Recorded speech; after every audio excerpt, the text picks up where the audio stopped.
I needed a new dress for an event, so I decided to go to a clothing store. Hello, how can I help you today? The salesperson said. My heart started pounding, feeling a bit nervous. Hello, I need a dress. Sure. What kind of dress are you looking for? She asked, her tone friendly yet professional. I knew what I wanted, but I was afraid I might forget the words. I struggled to find the words. Okay, I can do this, I thought to myself, trying to calm my nerves. I want, something for, a party. Okay, do you have a specific style in mind? Her question caught me off guard. I hadn't thought about the style. I was too focused on remembering the English words for basic things. I want something elegant, but not too formal, I replied, feeling a bit flustered. Got it. And what about the occasion?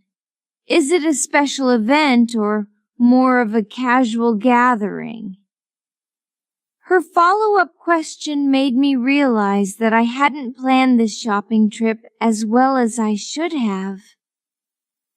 It's, a cocktail party, I answered hesitantly, hoping she wouldn't ask any more detailed questions. No problem.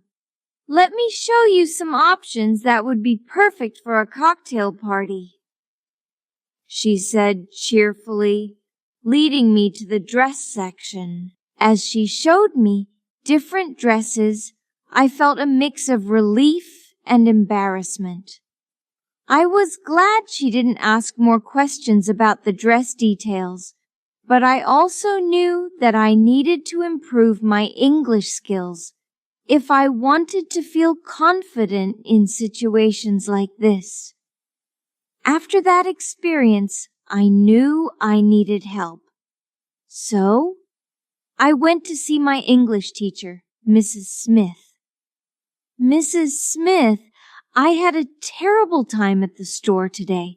I wanted to buy a dress, but I couldn't remember the words. I felt so embarrassed, I confessed, recounting my experience. Elena, it's okay. Many people experience this.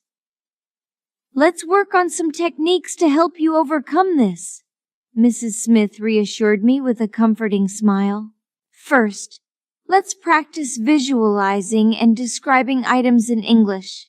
Imagine you're holding a dress. What can you say about it? Mrs. Smith asked, starting our lesson. I closed my eyes and pictured a beautiful dress in my mind. It's, a long dress with, lace and, it's blue, I said, trying to describe it as best as I could. Good start, Elena. Now let's work on expanding your vocabulary. Instead of just saying blue, think of other words you can use to describe the color. How about azure or sapphire? Mrs. Smith suggested, encouraging me to think creatively. I nodded, taking note of her suggestions. Azure. Sapphire? It's a sapphire blue dress, I repeated, feeling more confident with each word. Excellent! Now let's practice some phrases you can use in a clothing store. Repeat after me. I'm looking for a dress for a cocktail party. Your turn. Mrs. Smith prompted. I repeated the sentence, focusing on pronunciation and fluency. I'm looking for a dress for a cocktail party, I said, feeling more comfortable with each repetition. Great job, Elena! Now, let's move on to describing styles. How would you describe a dress that's elegant but not too formal? Mrs. Smith asked, guiding me through the conversation. It's, stylish, yet not too fancy, I replied, recalling our earlier conversation at the store. Perfect. You're getting the hang of it, Mrs. Smith praised. Now, let's practice some more scenarios. Imagine you're in a store again, and the salesperson asks you about the occasion. What would you say? I'd say, it's for a cocktail party, I answered confidently, remembering our practice.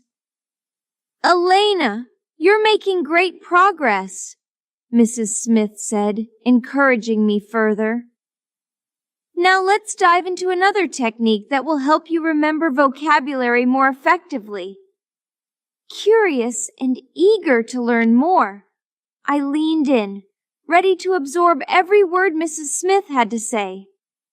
Imagine you're walking into a store filled with clothes. Take a mental note of everything you see. Try to name each item in English as if you're describing them to someone, Mrs. Smith explained. I closed my eyes and envisioned a vibrant clothing store bustling with colors and styles. There are dresses, skirts, blouses, pants, jackets, and accessories like hats and scarves, I described aloud, visualizing each item. Very good, Elena.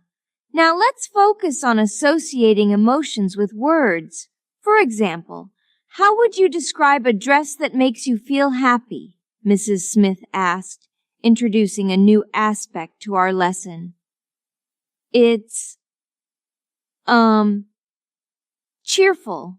Yes, a cheerful dress with bright colors and patterns, I exclaimed, starting to see how emotions could enhance my descriptions. Exactly.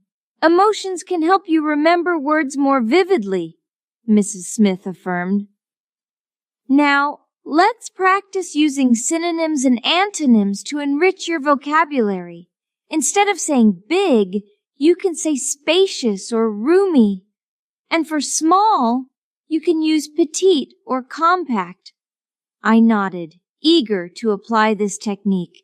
So, instead of saying, I need a big bag, I can say, I need a spacious bag, I suggested, testing my understanding. Perfect! You're catching on quickly, Mrs. Smith praised. Now, let's practice putting these techniques into action. Imagine you're describing your favorite outfit to a friend. Use emotions, synonyms, and antonyms to make your description more engaging. Excited by the challenge, I started describing my imaginary outfit with newfound confidence.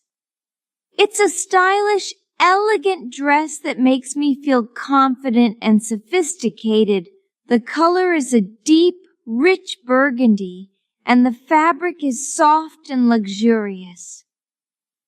Mrs. Smith listened intently, nodding in approval. Excellent, Elena. Your descriptions are becoming more vivid and expressive.